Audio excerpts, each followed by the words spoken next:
Je me rappelle que le premier entraînement, il fallait que je montre qui j'étais en fait. À chaque fois, parce qu'ils me voyaient arriver, ils disent tiens, une fille, c'est bizarre. Et en fait, je savais que c'était le premier jour, c'était important de, entre guillemets, de bien figurer. Donc je me donnais à fond sur le premier entraînement pour leur dire moi, je suis pas là pour rigoler. Bah déjà merci d'être là, moi perso ça me fait vraiment plaisir de te rencontrer dans la vraie vie parce que je pense qu'on a toutes grandi grâce à toi, notamment au football, donc merci d'être là. Ben, merci à vous. Et puis on voulait du coup apprendre un peu à te connaître un peu ton histoire et puis comment t'es arrivée à être un peu the number one pour nous. Ok. Donc du coup on voulait te demander, t'as commencé le foot à quel âge du coup? J'ai commencé très jeune. On va dire le foot à la maison, j'ai commencé, je devais avoir 2-3 ans. Ouais. Et après le foot en club, j'ai commencé, j'avais 4 ans et demi, ouais, très jeune aussi. Et j'ai joué avec les garçons jusqu'à 14 ans.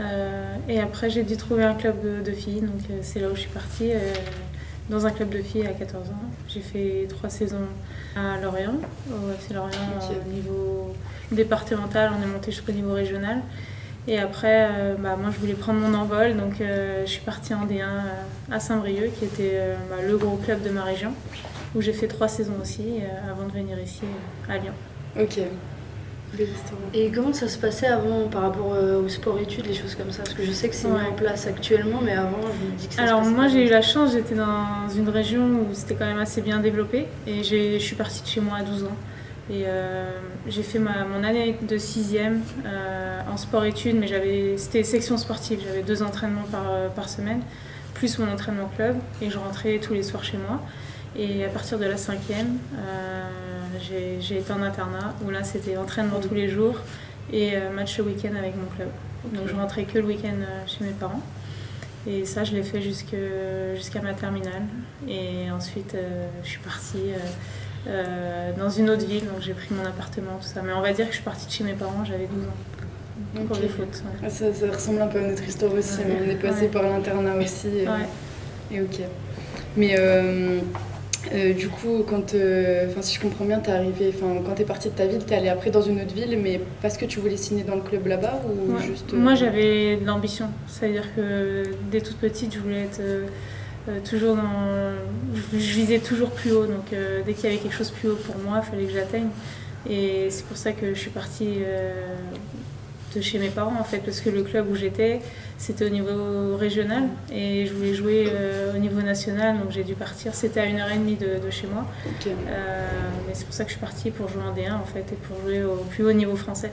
Et au final, ça a marché. Ouais, oui, ça a marché. Après, j'ai suivi mon instinct, mais j'ai toujours eu cette envie de viser plus haut. Que ce soit, j'ai fait du judo, c'était pareil.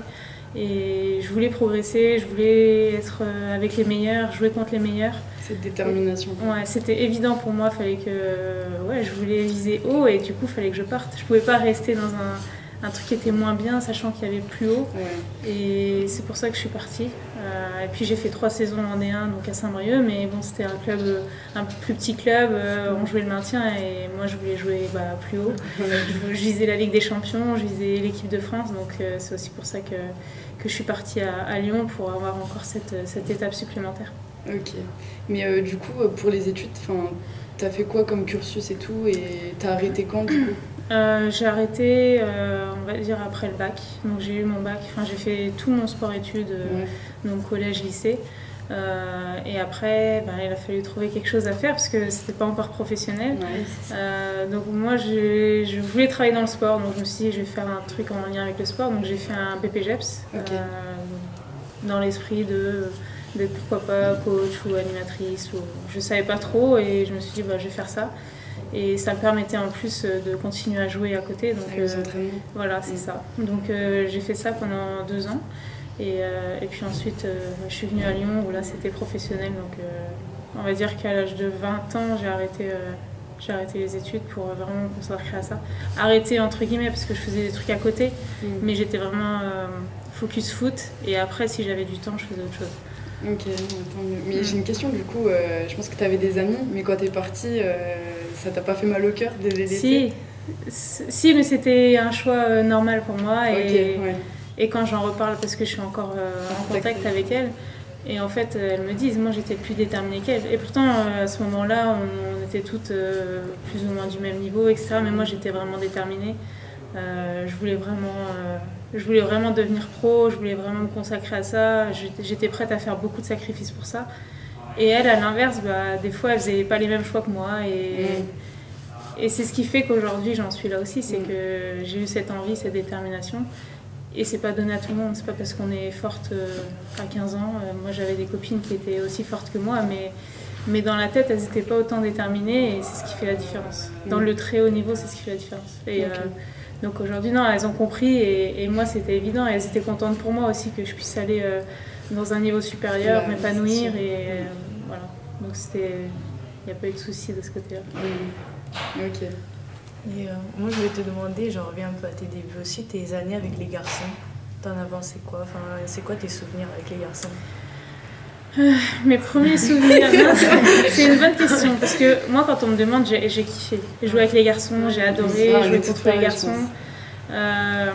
Mais nous, ça a été dur, je sais par exemple, moi la première fois que j'ai quitté les garçons pour m'entraîner avec les filles, enfin je suis rentrée chez moi et je dis ah non je veux pas. C'est mort. Non par contre moi je sais pas si c'est la transition parfaite, mais en fait j'étais avec les garçons et il se trouve que mes copines du sport-études, on est arrivées toutes au même âge, il fallait qu'on quitte les garçons pour aller avec les filles. Et en fait on a créé une équipe avec mes copines du sport-études, on a fait une équipe et on a continué à jouer contre les garçons mais dans le championnat U15. Donc du coup on a eu cette transition et après on a intégré l'équipe senior, mais c'était avec des filles de mon âge, donc c'était différent de certaines filles qui ont pu vivre des expériences différentes quand tu as 15 ans et tu dois aller jouer avec des filles qui ont 30 ans et ça peut être compliqué. Moi j'ai pas eu ça parce qu'on n'était que des jeunes dans l'équipe et on avait toutes 15-16 ans et on jouait dans le championnat senior. Donc c'est pour ça que ça s'est bien passé. Et après dans les garçons, j'ai beaucoup déménagé, donc à chaque fois je devais échanger de région, donc ça veut dire qu'à chaque fois je devais... Je me rappelle que le premier entraînement, il fallait que je montre qui j'étais en fait. À chaque fois, parce qu'ils me voyaient arriver, ils disent tiens, une fille, c'est bizarre. Et en fait, je savais que c'était le premier jour, c'était important entre guillemets, de bien figurer. Donc je me donnais à fond sur le premier entraînement pour leur dire moi je suis pas là pour rigoler. Me prenez pas pour n'importe qui et je suis là, c'est pour être avec vous. Mais en même temps, il fallait que je montre de quoi j'étais capable pour tout de suite me faire accepter parce qu'on sait que aujourd'hui, en 2024, c'est un peu différent, mais quand moi, ma génération, quand j'étais plus jeune, c'était plus difficile et pour se faire accepter, il fallait avoir un certain niveau et il fallait se montrer. Donc, mais à partir du premier entraînement, après, ça se passe très bien. Ils étaient tout de suite plus sympas. C'est ça. Mais honnêtement, après, c'était marrant parce que de les voir changer. Mes coéquipiers et aussi mes adversaires, parce qu'au début, mes coéquipiers, donc, premier entraînement, ils voient, bon, c'est bon, la fille, elle est forte, elle va nous aider. Et après, ils étaient protecteurs, parce que quand on jouait contre les autres équipes, et je les entendais dire ah, ils ont une fille, c'est bon, on va gagner. Tout le monde a entendu ça. On n'a pas besoin de l'apprendre. Et c'est là toute seule, il n'y a pas besoin de l'apprendre. Et du coup, après, c'était marrant parce que les adversaires changeaient d'avis aussi. Ah, mais en fait, les filles, elles peuvent être fortes aussi. Prends le marquage quand même sur le corner, si jamais. Donc c'était marrant. Mais après, j'ai eu la chance aussi de tomber sur des bons éducateurs qui m'ont tout de suite bien intégré aussi dans l'équipe et fait comprendre aux autres garçons que voilà, fallait bien m'intégrer, etc. Donc d'avoir des bons entraîneurs qui sont bienveillants, c'est important aussi. Totalement. Donc un bon souvenir quand même. Ouais, moi j'en garde que des... Franchement, mon enfance au foot, que des bons souvenirs. Après, c'était challengeant parce que toute ma jeunesse, je devais prouver que j'avais le droit de jouer parce que forcément on me disait mais pourquoi tu joues au foot, c'est bizarre. Mais les filles, ça joue pas au foot. Donc, moi, je le prenais pas mal, mais je leur disais, regardez, si, je peux jouer au foot, je suis meilleure que vous, pourquoi je ne pourrais pas jouer au foot? Donc, c'était plus en ça que ça a été un challenge pour moi. Et ça m'a aussi forgé. Enfin, forcément, tu fais preuve de caractère parce que tu veux pas te laisser faire. C'est soit tu te laisses faire et on te fait comprendre que t'es pas à ta place, donc, soit il y en a beaucoup qui ont arrêté le foot. Mais moi, c'était hors de question. Donc, voilà, j'ai dû être déterminée, leur montrer que je pouvais jouer et ça s'est très bien passé. Super. Mais du coup, est-ce que tu peux dire que le football t'a forgé ta mentalité maintenant? Est-ce que c'est l'éducation de ta vie, on va dire? Ça m'a aidée. En fait, je considère qu'aujourd'hui, je suis un mélange entre l'éducation de mes parents Et le fait d'avoir joué au foot qui m'a renforcée, parce que mes frères et sœurs, on a tous plus ou moins du caractère, je suis issue d'une famille nombreuse aussi. Donc forcément, tu dois te faire une place. Et le fait d'être issue d'une famille nombreuse, ça m'a aidée à me faire accepter aussi dans les différents environnements dans lesquels j'étais. Et oui, la personne que je suis aujourd'hui, c'est en partie par rapport au fait que je me suis affirmée en tant que joueuse et aussi par rapport à ma famille. Donc j'ai eu ce double truc, quoi. Et ta famille jouait au foot aussi ou... Ouais, mes parents... Non, c'est une bonne question, parce que non, mais j'en parle souvent avec ma mère surtout, parce que des fois je lui dis peut-être c'est parce que tu as joué au foot que je voulais jouer au foot. Elle me dit mais non, quand tu avais 1 an, 2 ans, tu voulais déjà jouer au foot, alors que je l'avais pas vu jouer parce que... C'était inné, bah oui. Ouais. Et c'était un truc que je voulais faire. Et j'ai eu des frères et sœurs plus vieux que moi, et j'ai 2 sœurs au-dessus de moi, elles n'ont pas fait du foot. Elles ont fait de la gym. Et pourquoi moi j'ai fait du foot, ça je sais pas. Mais je pense que c'était en moi, je voulais faire ça et c'était vraiment inné, on va dire. Ouais. Et moi je voulais te demander, est-ce que tu as eu des périodes plus difficiles où tu t'es dit j'arrête le foot complètement ou pas du tout? Pas du tout. Non? Non, mais j'étais accro, hein, c'était... Ça m'a jamais traversé l'esprit. Et à l'âge de 12 ans, j'ai dû faire un choix entre le judo et le foot, parce que j'avais un très bon niveau au judo. Et j'avais plus de résultats au judo qu'au foot, parce qu'à 12 ans, t'as pas trop de compétitions importantes au foot. J'étais encore avec les garçons, c'était des tournois, mais c'était pas... Alors qu'au judo, il y avait déjà des championnats départementaux, régionaux, et j'étais championne de ma région. Et j'ai choisi le foot. Mais ça a été une décision importante parce que c'était à moi de l'apprendre, j'avais 12 ans. Ma mère elle m'a dit tu veux faire quoi? Et j'ai dû prendre peur de faire le mauvais choix. Ouais, c'est ça. Donc à 12 ans, j'ai dû prendre la plus grosse décision de ma carrière, on va dire. Et continuer le judo. Ouais, bah, au final, je regrette pas du tout. Alors peut-être que j'aurais fait quelque chose, mais ça fait partie de ma vie et ce choix, non, forcément, je le regrette pas. Mais c'était une décision importante. Donc non, j'ai jamais pensé à arrêter le foot. J'ai jamais pensé. Il y a eu forcément, il y avait des périodes de doute peut-être. Non, ou des moments. Mais même quand on me disait le foot, c'est pas pour toi. Mais j'ai jamais pensé à arrêter le foot en fait. Okay. Jamais. Et des périodes difficiles parce qu'on n'arrive pas à faire ce qu'on entreprend. Je sais que nous, ça peut nous arriver. Ou à performer comme on aimerait. Non, ça arrive, des matchs où t'es moins bien. Mais en fait, je me disais, c'est pas grave, le prochain match. C'est dans la tête surtout. Ouais. Ce match-là, bon, il est passé et maintenant je me concentre sur le prochain. Et après, c'est difficile, hein, tu ressasses le match, etc. Ça, c'est normal. Mais ça, c'est un processus normal. Après un match, quand t'as pas fait une bonne performance, tu repenses à tous tes contrôles ratés, tes passes. Tout ce que t'as pas bien fait, ça vient tout de suite. Mais c'est normal. Et après, il faut switcher. Et prochain entraînement, ça y est, t'es concentré sur le prochain match. Et voilà, après... J'avais pas trop de confiance, mais j'avais juste confiance en moi, en mes qualités. Je savais que j'étais une bonne joueuse et j'ai presque jamais douté de ça. Et j'ai toujours voulu... Je me suis toujours réfugiée aussi dans le travail, dans l'entraînement. Et je me disais, fais les choses bien et tu seras récompensée. Et on n'aura rien à te reprocher. Tu auras tout donné. Sur le terrain, je donnais tout. À l'entraînement, je donnais tout. J'essayais de prendre les conseils qu'on pouvait me donner. Et voilà. Et sachant que tu étais une fille ou une femme qui voulait tout le temps performer et être, être une femme avec un objectif clair, être avec c'est sûr que tu es passée par des petits clubs aussi. Ouais. Être avec des personnes autour de toi qui n'ont pas forcément les mêmes ambitions, les mêmes envies que toi. T'as pu gérer comment tout ça? Ça a été, c'est vrai que c'est difficile. Ça m'est arrivé notamment. Quand j'étais au FC Lorient, où j'étais au niveau régional, on a commencé au niveau départemental, on est monté au niveau régional, mais j'étais avec des filles, j'avais mes copines qui avaient le niveau un peu comme moi, et il y en avait d'autres qui étaient vraiment en dessous, mais je prenais sur moi. Après, tant qu'on gagnait les matchs, ça allait. Et j'avais quand même une ossature dans l'équipe qui pouvait me permettre de m'épanouir quand même en tant que joueuse. Mais oui, c'est difficile parfois quand t'as le 1, t'as pas le 2 et...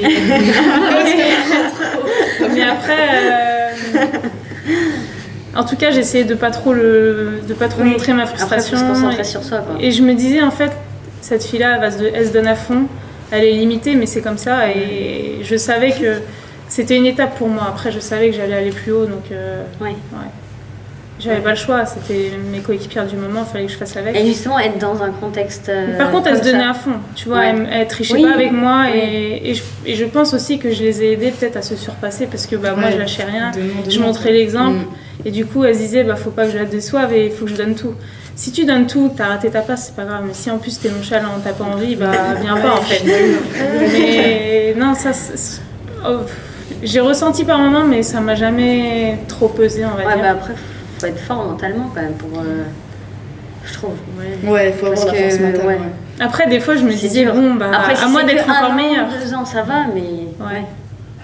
Ouais, mais c'est bien que tu aies su rebondir en te disant à moi d'être encore meilleure, avoir cette force mentale pour rebondir. Quoi. Ouais, où je me disais, il y a 2-3 filles dans l'équipe, c'est un peu compliqué, c'est à moi d'élever mon niveau pour que ça se voit pas ou pour qu'on gagne quand même.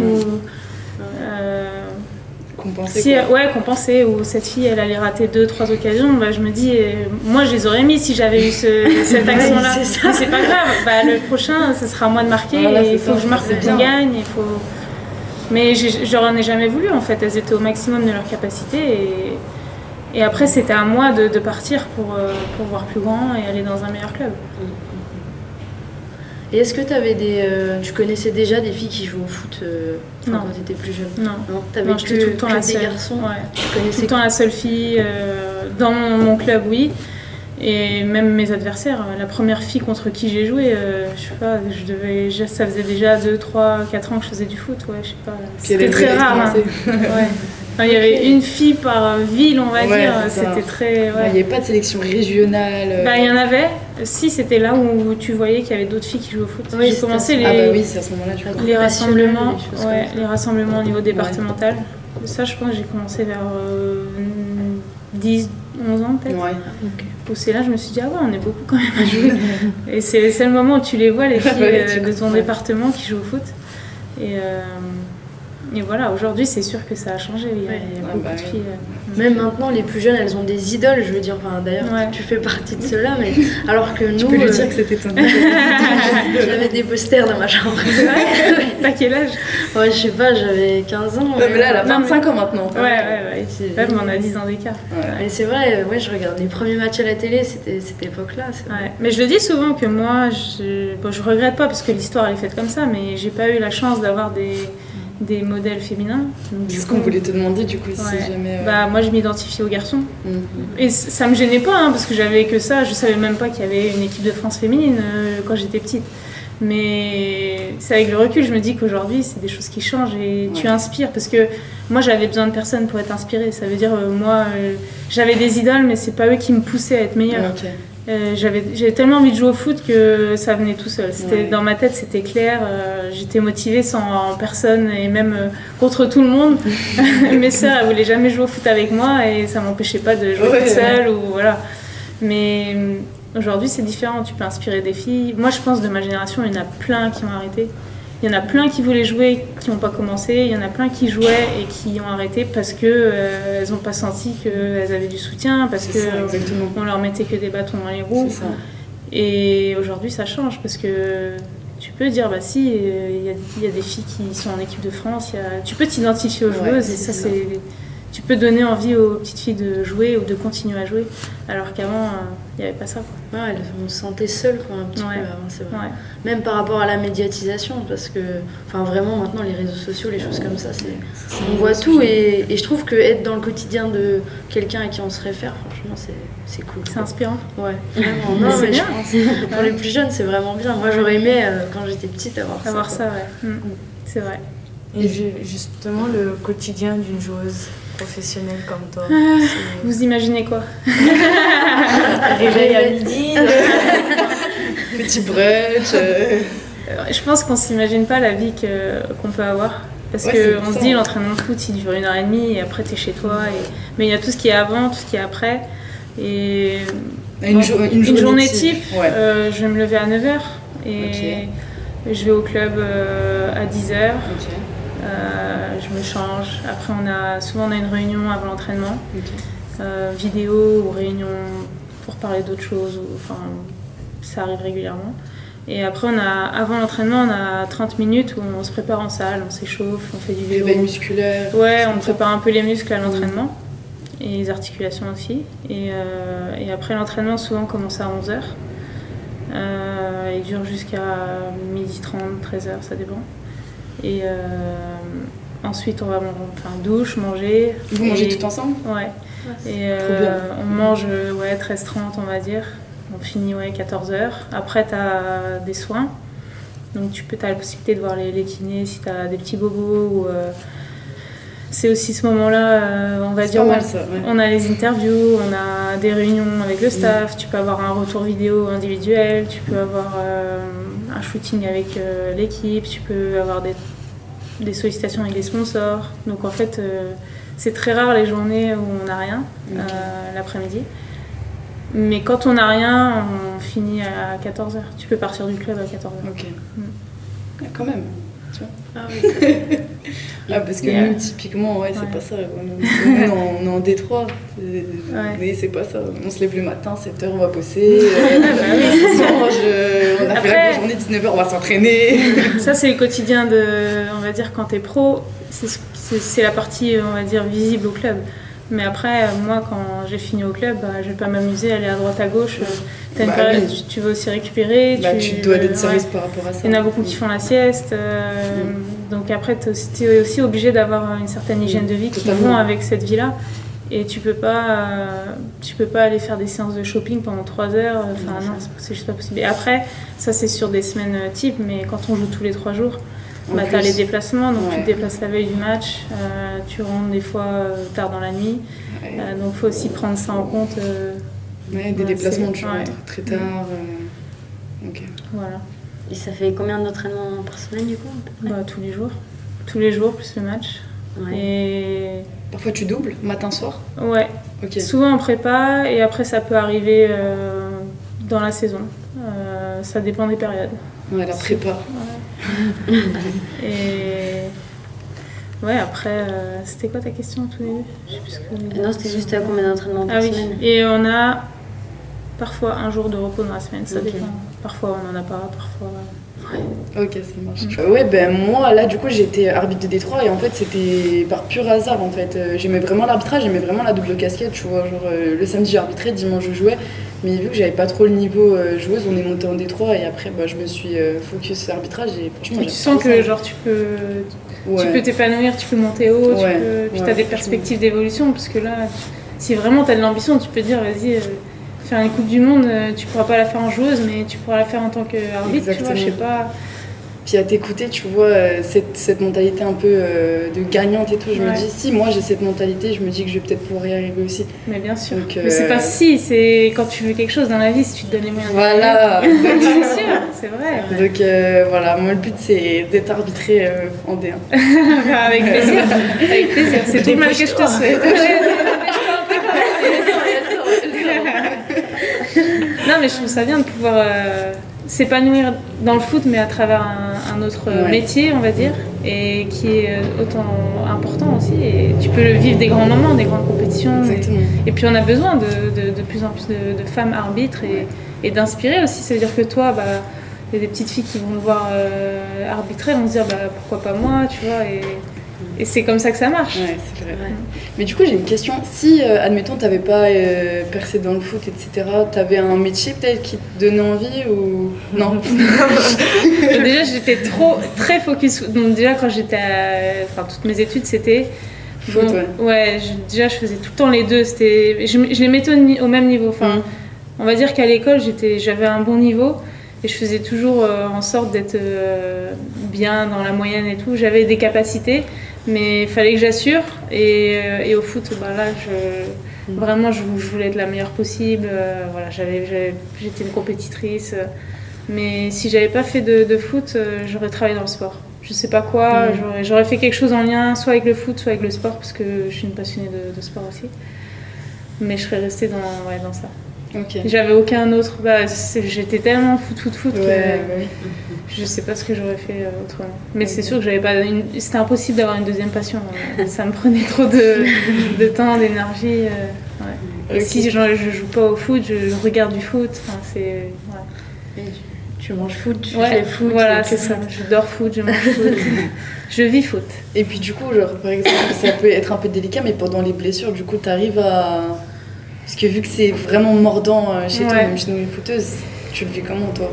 Bah, on peut penser que... Alors, le plus dur, c'est quand ça arrive, le tout début de la blessure, on va dire, quand ça t'arrive jusqu'au diagnostic et quand on t'apprend combien de temps tu vas être absente, ça c'est dur. Mais après, toute la rééducation, pour moi, c'est un peu la même chose. C'est que je vais aller à fond et je pense qu'à ça et je me concentre qu'à ça, je travaille et je suis vraiment concentrée à 100% dessus. Et comme au foot, en fait. Je me suis rendu compte que j'étais pareil dans la rééducation. Et après, je me donne à 100%, que ce soit sur le terrain ou en dehors. Et en dehors, aujourd'hui, c'est la rééducation pour mon genou. Et c'est pas une compétition, mais presque en fait. C'est que tu as le sentiment de progresser chaque jour, tu as un objectif. Et ça, c'est important. Et voilà, je donne tout pour y arriver en fait.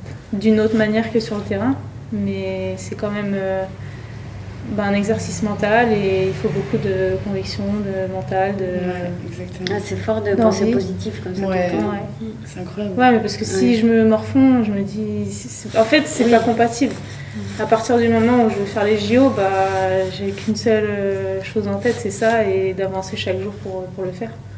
Après, je pourrais dire, non, tant pis, je prends mon temps, je fais pas les JO.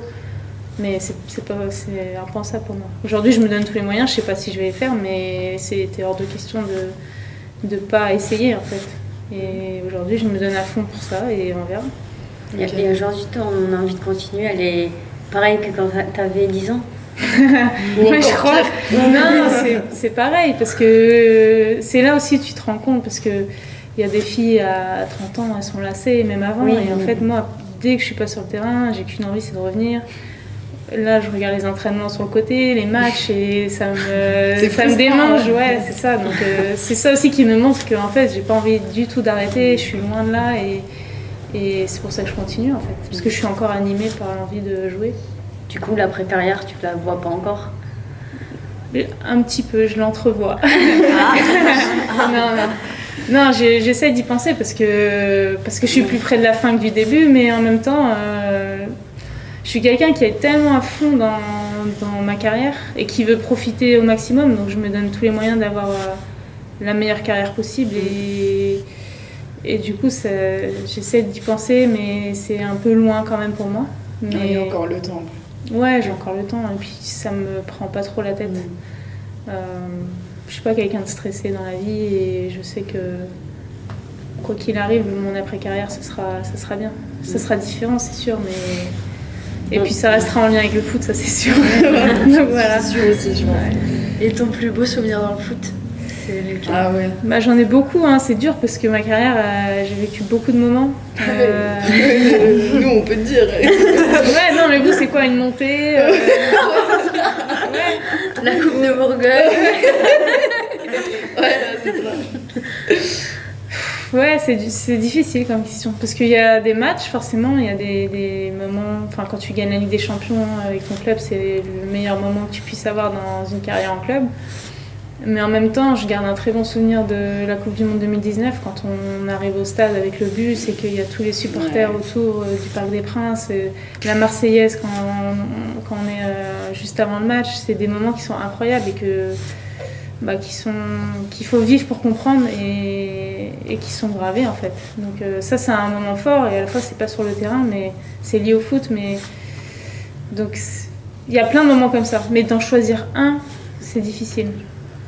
J'ai tendance à dire ma première Ligue des Champions parce que c'est la première, c'était ma première saison à Lyon. Mais j'ai vécu tellement de moments après que c'est encore... Les meilleurs restent à venir. J'espère. Il y a toujours les frissons quand tu chantes la Marseillaise. Ouais, mais c'est vrai. Après, chacune est différente. Oui, il y en a, ça leur fait rien. Mais moi, j'ai toujours...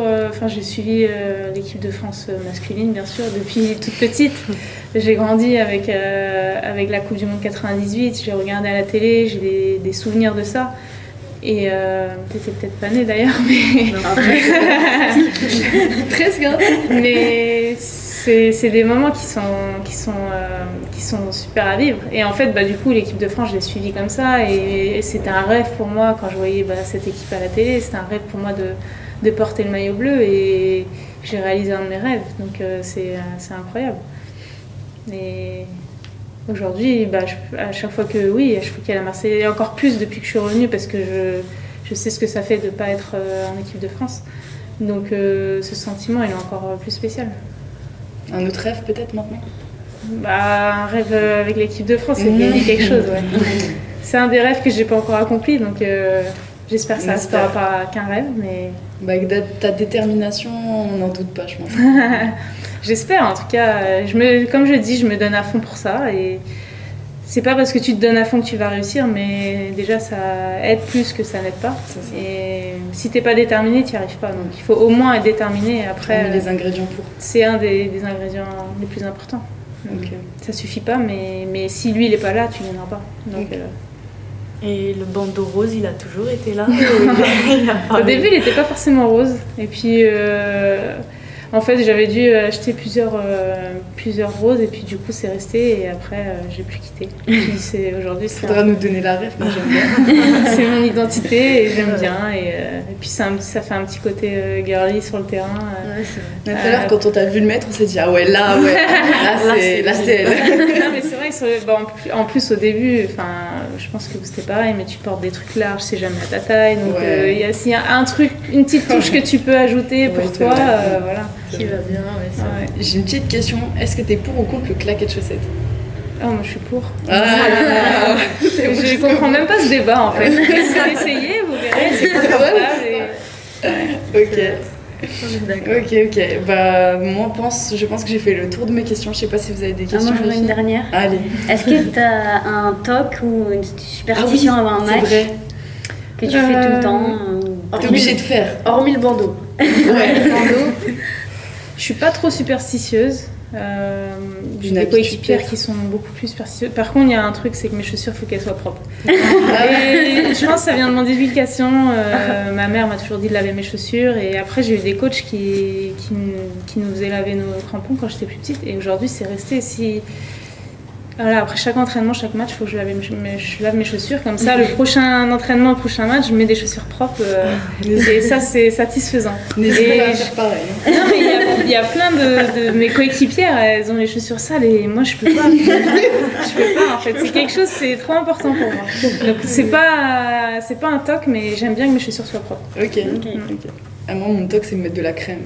À chaque fois, comme ça, je vais mettre du voilà. Chacune est différente. C'est ça. Ok. T'as d'autres questions, Laurie ? Non, c'est grave.